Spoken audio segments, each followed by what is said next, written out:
Hello everybody and welcome to another third-party Transformers review. Thanks to the guys over at TFS Express, I finally have my long-awaited X-Transbots Master X Series MX-1 leader Apollyon, aka Masterpiece Megatron. First of all, this is a pre-production review sample. There are a few tweaks that are going to take place for the final production piece. I'll cover those as we get to them. Let's take a look at the box. Firstly, it comes with this really nice sleeve. Even the box itself is a huge step up for X-Transbots. It's very Masterpiece-esque, and from Liberty's ashes, order rises. Sliding the slipcase off, we have a gorgeous piece of artwork on the front there of the Apollyon figure. On the side, we have Apollyon looking rather daunting there. On the back, we have some renders of forthcoming figures. We've got Scourge there. We have Windcharger, Beach, we've got Wheelie, we've got Power Glide, we've got Stax, Huff. Cosmos is hiding up there as well. We have Cyclonus here. There's so many great figures coming. We get a nice little look there at the X-Transbots Apollyon bio, and a really nice touch here with the retro spec card. On the other side, we've got from Liberty's Ashes, Order Rises again, and just on the bottom there, we've got our basic choking warnings, and we've got the sweeps. Oh, I honestly can't wait for those. I've seen the tester shots on the X-Transbots fan page. Man, they look awesome. The case itself is velcroed and splits into two, revealing two plastic shelled cases. The first containing Apollyon, his gun, his cannon, and his mind control unit. And the second has all of the rifle accessories, as well as the key to Vector Sigma, his shard, and his chain weapons. Here he is out of the box. I am genuinely impressed. They have really upped their game. I was a little bit skeptical sometimes when a third party tells you that they're improving their quality, they're improving their plastics, they're listening to the fans. I am somewhat skeptical. But he is a huge step up for X-Transbot. He is leaps and bounds ahead of anything else they've done. Some of the earlier figures they've done, the plastic had kind of that oily texture to it. It was still good, but it had that oily texture. And this is just a really nice, clean, robust plastic. First things first, let's address the issue of the orange plug. Right, now that we've addressed that issue, let's just stop. Take a second to just admire a masterpiece Megatron. Now, by all means, this guy isn't perfect. There are a few nitpicks which have already been addressed by the other reviewers, namely the arm joints. Every single point that somebody has brought up which classifies as a fault with this guy has been rectified at production level. Like with the ball joints are slightly loose on the shoulders, you're getting replacement ball joints come with your figure if you do have any issues, so they're covering their bases there. There's an issue with the elbow slider and bicep swivel. Again, that's already been addressed. And they're also going to include a small bracket for the secondary cannon mode, which I'll show you shortly. That'll be included as well, which helps out that secondary cannon mode. Now, enough about the problems, let's focus on an amazing figure. Let's take a closer look at that face sculpt. I personally think that is absolutely phenomenal. What an absolutely gorgeous face sculpt. I mean, the attention to detailing there, I don't even know how they managed to paint the eyebrows on there. Maybe they could be done with being a little bit thicker, I'm not sure, but that is by far the best representation of Megatron's face, in my opinion, that has ever been done. I deliberately didn't buy the IDW Megatron for Combine Awards just because I wanted to get the Apollyon figure. I still stand by that decision. This is a G1 masterpiece. The Generations Combiner War Megatron is IDW. There is no doubt about that at all. This guy is absolutely stunning. The more I play with this guy, the more I find small little Easter eggs that they've included, which I'll get to when I take a full look at the figure. Let's take a look at Apollyon's articulation. We don't have a ball joint on the head, instead we actually have a double swivel, so it can rotate left and right really nicely, and then we've got an actual up and down motion there, and then we actually have a rocker on the neck as well, so we can get a nice downward motion, and we can have up, and a nice upward motion there as well, so we can look all the way around. And obviously it does go further back because that's part of the transformation. The arms, as you may or may not be aware, are on a ball joint. Now they chose to put them on a ball joint as opposed to a pin, just because of the force and exertion that will be applied. And I mean, mine are pretty good. I mean, they're not going to come down. This one here, because of the weight of the cannon, it does drop slightly.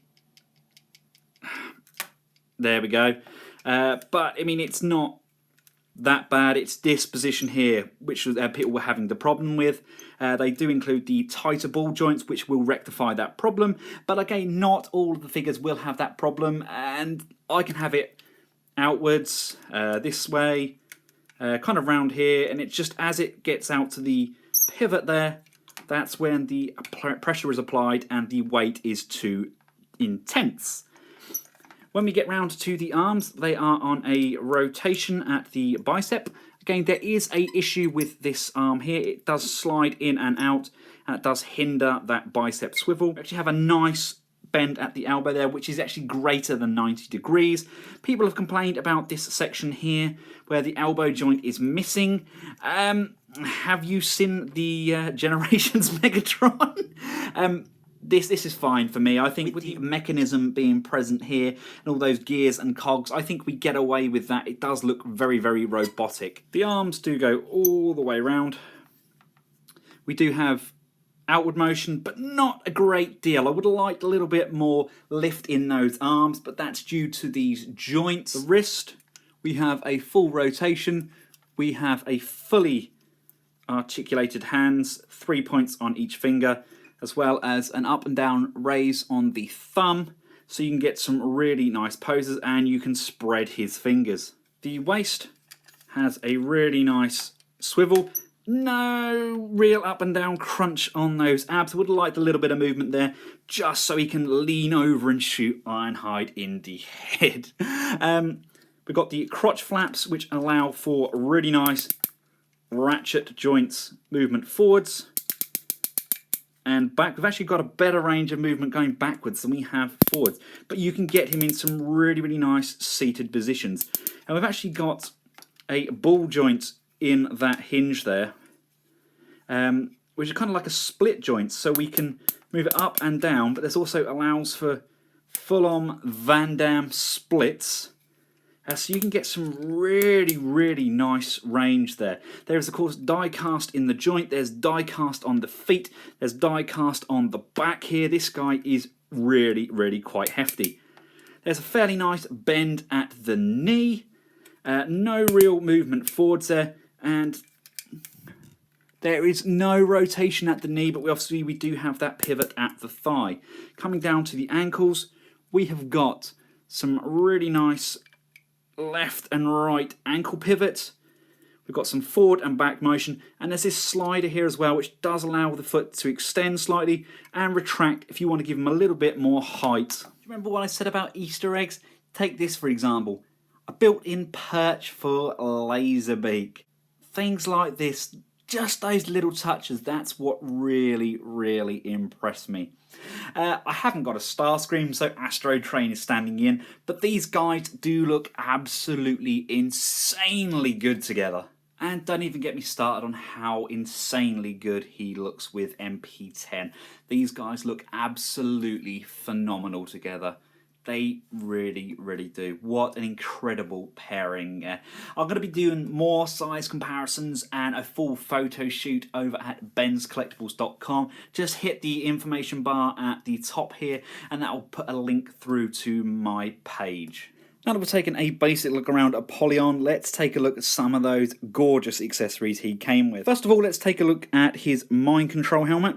Obviously this was when he placed the helmet on and he controlled his clone of Optimus Prime. Really nice detailing here. Love the mouthpiece there so he could talk as Prime. He's got his little antennae there. Really nice paint applications. Again, a good, very, very solid plastic piece, and that just literally slots on over his helmet and looks fan-frickin-tastic. The chest flaps do open, revealing all of the inner details in there. They look absolutely gorgeous. They were a job to get undone. I had to use a flat-headed screwdriver. Again, that's something that's going to be addressed. I just couldn't get my fingers behind there. The side panel here can pop off. You can then remove this section here. We can then bring in the damaged asteroid shard section. Slide that one back in and then place that back over. Look at that. Like with other Masterpiece figures on the market, his sword comes with the two nubs which slide into his hand. This is the Last Stand energy sword from the movie, and again the pistol of betrayal, which was Blitzwing's gun, which ended up, spoiler alert, shooting and killing Prime.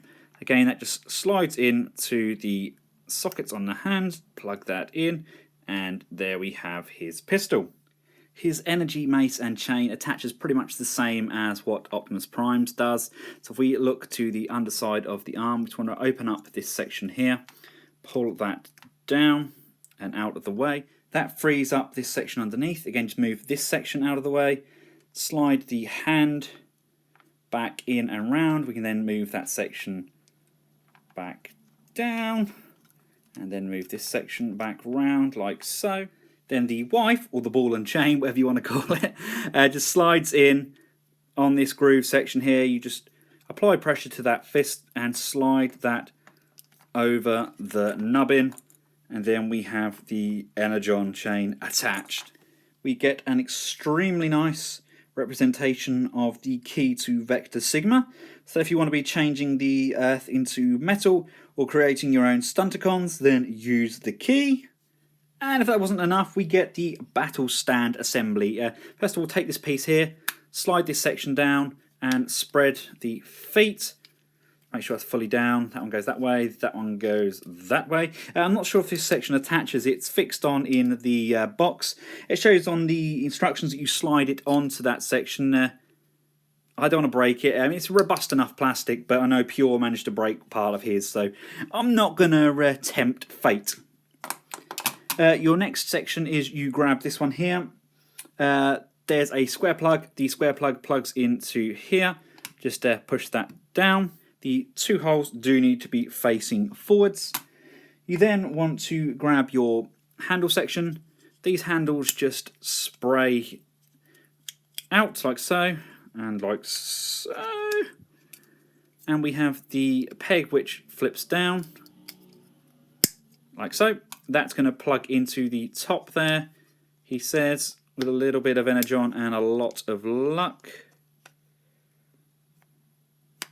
Ah, come on. Oh, there we go, that's in. Then have this rifle section here. You disengage this section. That is going to come to the underside here. There's a square peg. That's going to peg in there. That's a tight fitting peg, but that's in. That then is going to slide on there like so.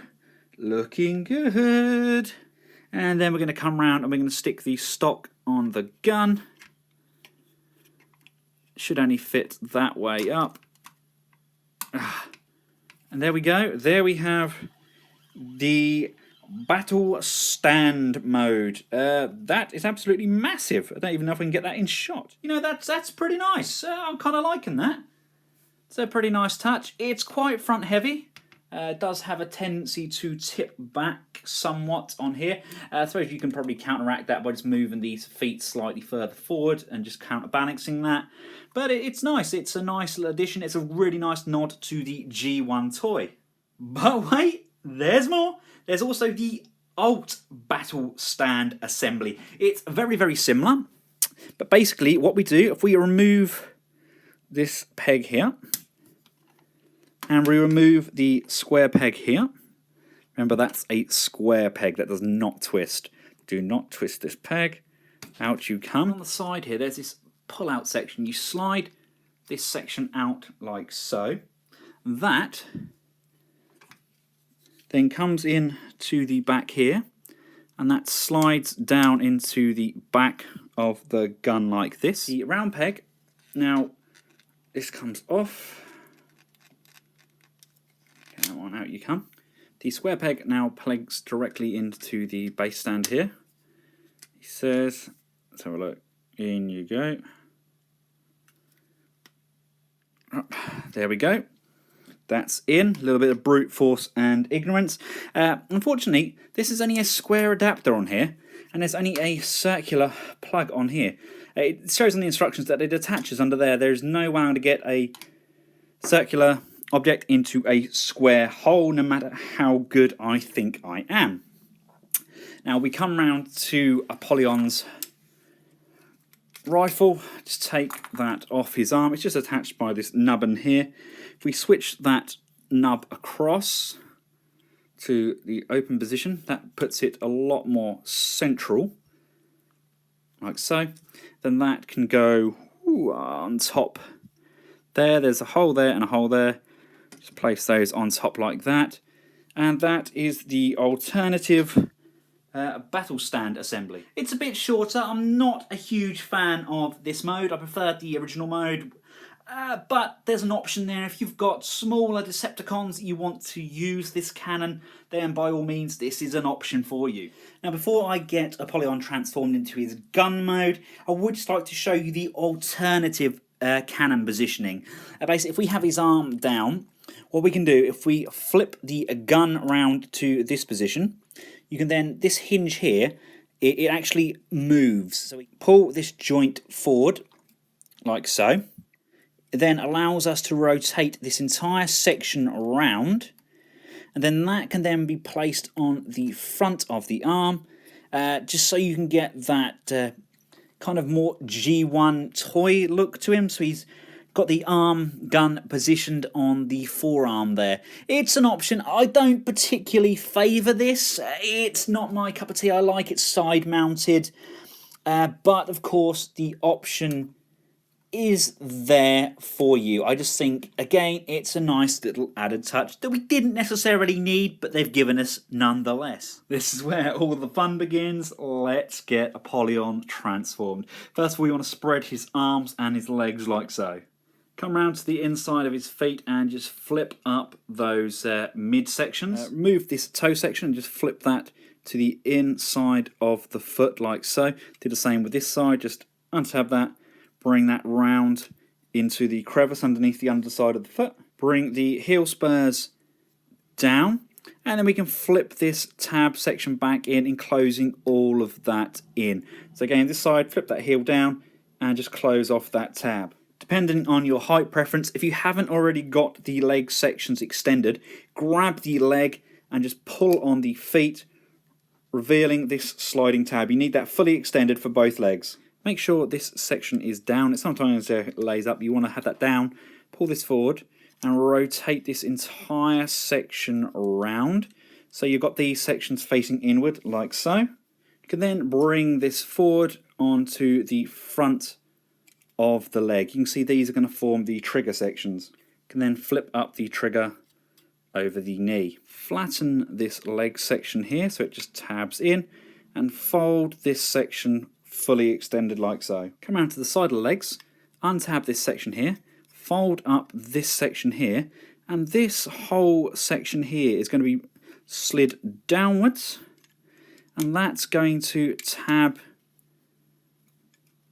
into the foot here, and then it's going to tab into this section here, and there's a small circular tab just there that allows that to peg in to the top of the leg as well, so it all pegs in nice and tightly.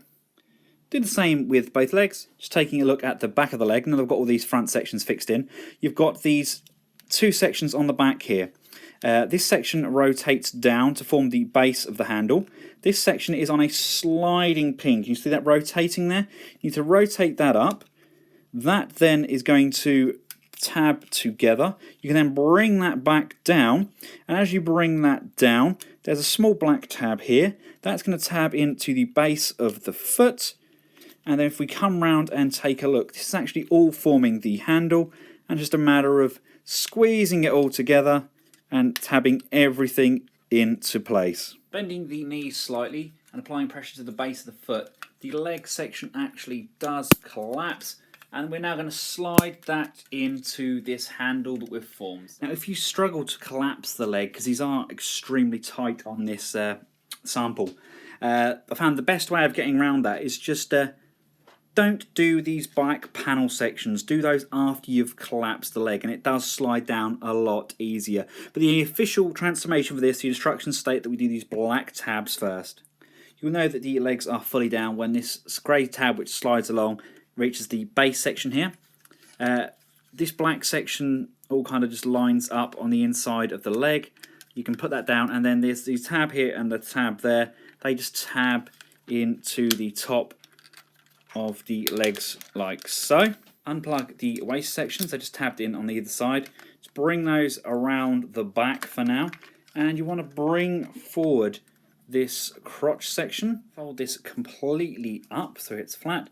Fold these small tab sections in, and then this section is going to fold down and just tab into place. Just taking a look at Megatron's butt here, you want to fold this section down, fold the firing pin upwards, and there's these tabs just at the top there.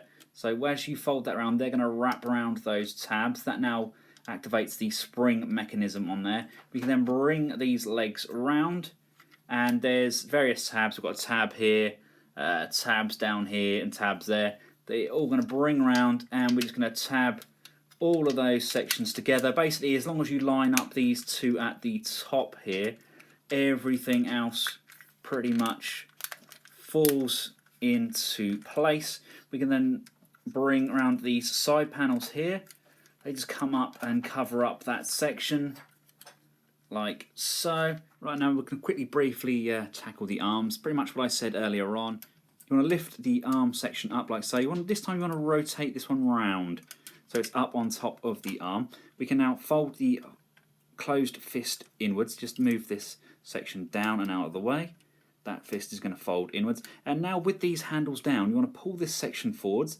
That's going to tab in, and this section here is going to pull forwards as well. Make sure the arm is straight and just collapse that in. There's a small circular tab. That's going to tab all of that into place. Come around to the black section at the back of the arm. Flip that down. That's then going to slide forwards, and as it slides forwards, this then becomes plush with this back section. Right, that was the fun bit. Now it's going to get a little bit more complex.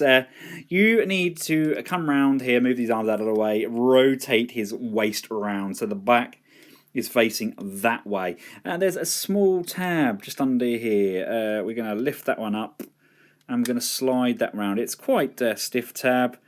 Just apply a little bit of pressure, and that does slide outwards like so. And once that's out, that's actually going to rotate down into this void here. Should be enough room there. Down you come, like so. Now you see that void we've created there. We are actually going to move these arms all the way around. They are on a die-cast pivot. There's a black hinge with the ball joint attached to it. That's attached to this white hinge on the inside. Just flick the black hinge forwards. So we want to just pull that whole hinge forwards like so. And that's going to allow us to pull this die-cast section down. You see that one moving there? Do the same with this side, come round, just pull that hinge off, and we're going to move this die cast section down, and basically we're going to pull this entire die cast section out and round, out of the way. Out you come, all the way round here, like so. There was some concerns. This is quite a thin die cast. It's pretty robust, and I'll be honest with you, at no point is anything on this figure felt like it's going to break. Nothing's been too loose, nothing's been too thin. I'm pretty confident with it. Don't get me wrong, I'm not going to keep transforming it from robot to gun, but at the moment everything seems good. Now that we have these sections around here, we can rotate this one back up again and just place that back in there like so. Come around to the head, rotate the head round, just pop this piece down, and this is where we get another little Easter egg. If you look really, really closely on this folded down back panel there, we've got Brawn Perceptor and Bumblebee stealing the heart of Cybertron. I just think that's absolutely incredible. Again, what did they need to do that? No, of course they didn't, but they did it anyway. You place the head back down and rotate it. This section here, these grooves here are going to go over this tab, so we're going to push that up, and that's going to tab over there, locking into place. We can then bring this section around. These tabs push in, and that's going to slide all the way around and tab into the nubbin on the front there. This is solid die cast. It's so nice to have die casting toys again. Next, we can just come round to the back of the gun again. You've got the black sections on here. You want to rotate that all the way around until it touches the grey section. So I cut out groove for it, and then just rotate the actual section itself. Let's bring you around this side so we can see. That's basically just going to rotate round like so, and that's going to go inside that groove. So that's obviously going to form the gun. Make sure these sections are fully down, and basically this entire section here is going to slide into that groove. These two sections are going to tab together like so. Make sure these handles are out. You then want to collapse this whole section here. Just press in the red tabs together, and this whole chest piece here should, he says, collapse down like so. That's all going to collapse inwards. This whole rear section here is now going to collapse downwards, and these two sections here are going to tab into the gun like so, and it's just literally a matter of tabbing all of these little tab sections together, and literally we just go around tabbing everything in, making sure everything's plugged in correctly. This just slides on like so. See the silver tabs we moved up earlier on? They slide in there nicely, filling out this gun section. It's really, really nice. I love the fact that the trigger is spring-loaded as well. Everything fits together really tightly. It's quite wide. I have very small girl-like hands, but they fit around it with a firm grip. Need to bring the cannon arm section up, around, and there's two holes here. They're going to peg into the two holes on the top of the gun. Just plug those in like so, securing that into place. You can then bring your scope. Remember, make sure the scope section is out and round to the side. That now, when you place that on the gun, that then puts the scope central. That, in my opinion, is an absolutely gorgeous alt mode. It's fantastic. I don't have the batteries for the scope. They're completely different to the ones that I had. They're actually 3x AG1 LR621s, 364 SR 621 SW 164 1.5 volts. I'll put that down here. Get them on order. You only need 3. They're very simple to install. You basically twist off this section here. There's a couple of screws, undo those. That section opens up, you pop your batteries in, simple as. Now, of course, there is actually an upgrade to this weapon as well, very much like the G1 toy and like the upgrade set that we got with the MP5. Let's add those additional sections on. Place these two sections back together, grab your gun, slide that all the way down like so. You can bring in the tip of the gun. I'm sorry, I don't have a gun. I have no idea what all the different sections are called. I just know that they are all awesome. Just, oops, I seem to have removed the orange pin. We then want to come round to this stock section. That plugs in like so, like that. This one comes in like so, this way round, I think, and then that just slides in over the back end of the handle. Just need to line that up accordingly. Come on, in you go. Like so. There we go. What a fan-dabby dozy of a gun. Here's MP10 just for a size reference. It's a big gun. Let's just move him out of the way. I don't know about you guys. I don't know whether this is life size and to scale. But if somebody came at me with this, I would panic, you know. I wouldn't think, oh, they seem to be carrying an Apollyon. It looks like a real gun. That's a really ingenious transformation. It does lend itself somewhat to the MP5 transformation, but it's done really well. It does look a lot more complex on video than actually is. Once you've played around with the toy and had a good little fiddle, it is actually pretty straightforward once you know what you're doing. I love the firing trigger. I love the fact we've got a moving safety up and down. I would like this to be able to pull back, but unfortunately it doesn't. But all in all, it's a gorgeous alt mode. I absolutely love this figure. I'm glad all of the hype was true.